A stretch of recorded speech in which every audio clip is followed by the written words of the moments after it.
ขออนุญาตเป็นก่อนรับสารวัตรขอให้เชิญพี่น้องทุกท่านกันแล้วกัน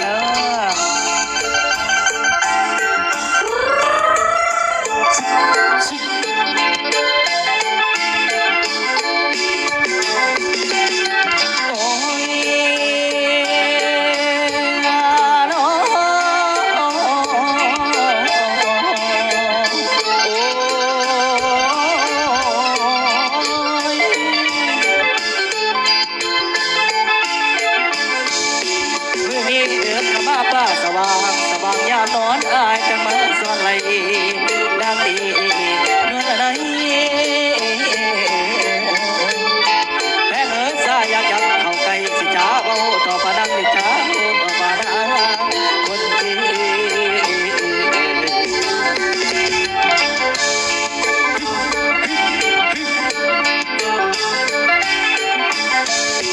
มือนี้ได้มาพบน้องยอดสง่าตาหวา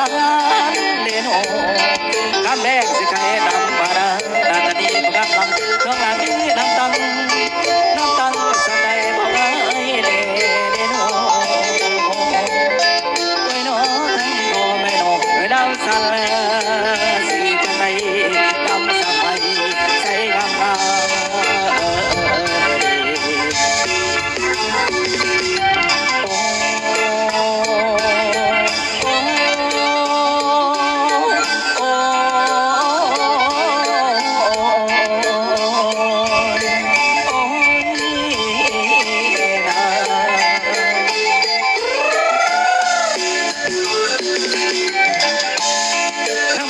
สายใจน้องบักอายอย่าเมื่อเป็นสบายกายไม่อยากได้เสยสมใบมือนี้จะเกี่ยวเสาที่กงยืนในอันคืนนี้ให้ได้โนเห็นใจละพอที่เด็ดขาดเมื่อเป็นไปตามบาดเดี๋ยวเป็นว่าละตามสวนละตามสวนในน้อง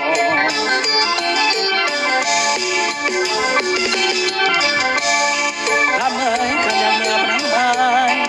ไม้ไว้ไว้บ่ให้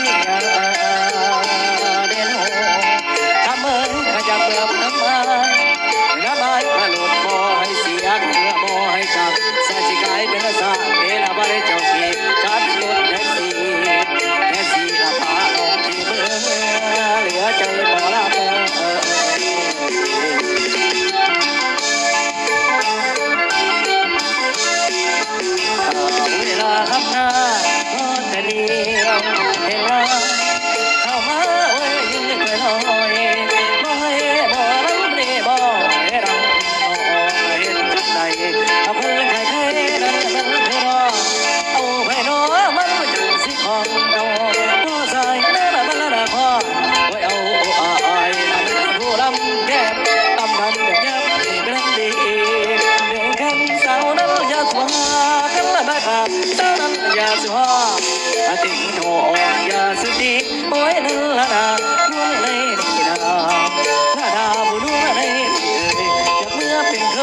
รออันสุขำจังน้องดวงดี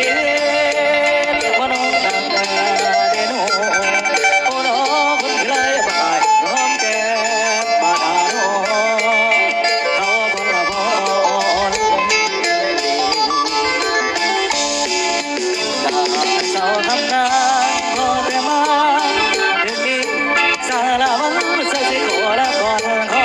เจ้าปวดสารโนบัดหายถ้าไปดาราสีเท่าละโอ้ยนึกละนะกูร้อนในอันกินแกงกบสักเมื่อนมก็ขอกินแกงเขียวเสมอเย็นกินเองนมเสียสิ่งหากินนอนก่อนพอละตอนละตอนให้พอละตอนละตอนเลือกสองมือสองอ่อนไปหาเด็กก็สองมือสองไปหาเด็ก